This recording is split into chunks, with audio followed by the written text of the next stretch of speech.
अगर आप 2026 में कनाडा स्टडी वीजा के लिए अप्लाई करने वाले हो तो ये वीडियो आपके लिए बहुत इंपॉर्टेंट है बिकॉज रूल्स चेंज हो चुके हैं।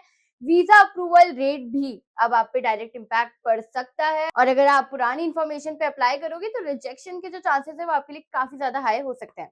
तो अब इस वीडियो को एंड तक देखो क्योंकि मैं आपको बताने वाली हूँ 2026 में कौन अप्लाई कर सकता है, किसको अप्लाई नहीं करना चाहिए, क्या आप लोगों के लिए स्मार्ट ऑप्शंस रहेंगे, कैसे आपको अप्रूवल जल्दी मिलेगा। तो ये सारी चीजें हम डिस्कस करेंगे। सबसे पहला जो अपडेट है कि कनाडा ने इंटरनेशनल स्टूडेंट इनटेक को कंट्रोल करना स्टार्ट कर दिया है। अब इसका मतलब क्या है, सिंपल वर्ड्स में समझते हैं। कॉलेजेस पे प्रेशर है और रैंडम एडमिशंस कम हो रहे हैं। अप्रूवल अब सिर्फ डॉक्यूमेंट्स पे नहीं, प्रोफाइल आपको अपनी स्ट्रेंथ करनी पड़ेगी। इस पे ये टोटली डिपेंड करता है। अब 2024-25 में जो लोग एवरेज प्रोफाइल के साथ इजीली वीजा ले लेते थे 2026 में, उनके लिए जो सिचुएशन है वो थोड़ी सी टफ हो सकती है। अब क्वेश्चन ये है कि क्या हर स्टूडेंट को रिस्क है? नहीं। तो स्ट्रॉन्ग एकेडमिक प्रोफाइल प्लस आपके पास आपका क्लियर करियर गोल है, आपको पता है प्रॉपर आपके फाइनेंशियल डॉक्यूमेंटेशन हो रखे हैं, तो आपका जो चांसेस है वो यहाँ पे अच्छे हो जाते हैं।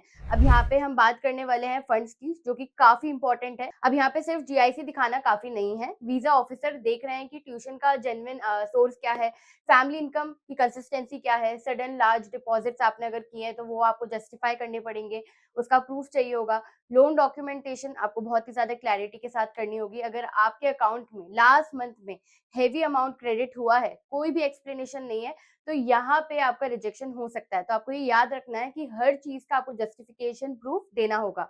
अब 2026 में फाइनेंशियल ट्रांसपेरेंसी यहाँ पे बहुत इंपॉर्टेंट हो चुकी है, वरना क्या होगा, आपके लिए रिस्क बढ़ जाएगा। सबसे ज्यादा रिजेक्शन यहाँ पे भी हो रहे हैं कि बच्चे जो कोर्स है वो मिसमैच चूज करते हैं। जैसे कि एग्जांपल अगर मैं दूं, कॉमर्स बैकग्राउंड का कोई स्टूडेंट है, वो सडनली हॉस्पिटैलिटी डिप्लोमा के लिए अप्लाई कर रहा है। अब यहाँ पे उसके पास कोई भी प्रॉपर जस्टिफिकेशन नहीं है।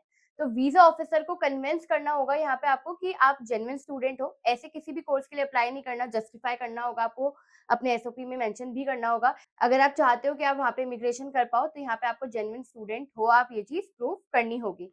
करियर प्रोग्रेशन क्लियर होना चाहिए आपका कि आपके पास एजुकेशन क्या है, आपने जो कोर्स सेलेक्ट किया है और आपका उससे लेके फ्यूचर में क्या प्लान है। तो यहाँ पे आपके करियर गोल्स जो है वो एकदम क्लियर होने चाहिए। अब यहाँ पे अगर आप एसओपी लिख रहे हो, क्योंकि बहुत इंपॉर्टेंट है, तो कॉपी पेस्ट एसओपी नहीं चलेगा। आपको जेनेरिक लाइंस अगर आप लिख रहे हो अपने एसओपी में कि Canada has a world class education system, तो ये सारी चीजें काम नहीं करेगी। आपको अपने एसओपी में बहुत ध्यान से सारी चीजें मेंशन करनी है कि क्यों आपने कोर्स चूज करा, आपने कॉलेज चूज क्यों करा, आप क्यों कनाडा जाना चाहते हो, क्यों अभी आप जाना चाहते हो, आप रिटर्न कब होगे, और आपका जो लॉन्ग टर्म है, लॉन्ग टर्म गोल है आपका, उसकी आपको क्लैरिटी वहां पे मेंशन करनी होगी। स्ट्रक्चर्ड होना चाहिए, लॉजिकल होना चाहिए और बहुत ही ऑनेस्ट एसओपी आपका होना चाहिए, तभी आपको अप्रूवल मिलेगा। अब यहाँ पे ये सारी चीजों में अगर आपको हेल्प चाहिए, एसओपी में अगर आपको हेल्प चाहिए या किसी भी चीज में एप्लीकेशन में, तो आप हमारे काउंसलर्स के साथ भी कॉन्टैक्ट कर सकते हो। कैसे करोगे, नीचे डिस्क्रिप्शन में फॉर्म लिंक है, उसे फिल करो या डायरेक्टली भी आप कॉल कर सकते हो। अब यहाँ पे अगर आप कनाडा अप्लाई करना चाहते हो तो आपके एकेडमिक्स में 60% या कंसिस्टेंट होने चाहिए, क्लियर आपका करियर गोल होना चाहिए, प्रॉपर आपके फंड्स होने चाहिए। आपका जो गैप है, अगर आपके पास गैप है तो ये भी आपको जस्टिफाई करना होगा, बहुत इंपॉर्टेंट है। सिर्फ पीआर के लिए अगर आप जा रहे हो, कोई भी क्लैरिटी नहीं है, मत अप्लाई करो। फंड्स अनस्टेबल है, कनाडा मत अप्लाई करो। कोर्स रैंडम चूज किया है या फिर आप स्विच करना चाहते हो, कोई जस्टिफिकेशन नहीं है, मत अप्लाई करो, क्योंकि यहाँ पे आपके वीजा के जो रिजेक्शन है उसके चांसेस बढ़ सकते हैं। तो आपके पास अगर सही स्ट्रैटेजी है, सही गाइडेंस है, तो ही आपको अप्लाई करना चाहिए। अगर आपको अभी भी कोई भी डाउट है, आप मुझसे कमेंट सेक्शन में भी पूछ सकते हो। कॉन्टैक्ट कैसे करना है मैंने आपको बता दिया है। एक फ्री प्रोफाइल एवेल्युएशन चाहिए, काउंसलिंग सेशन चाहिए, आप कॉन्टैक्ट कर सकते हो।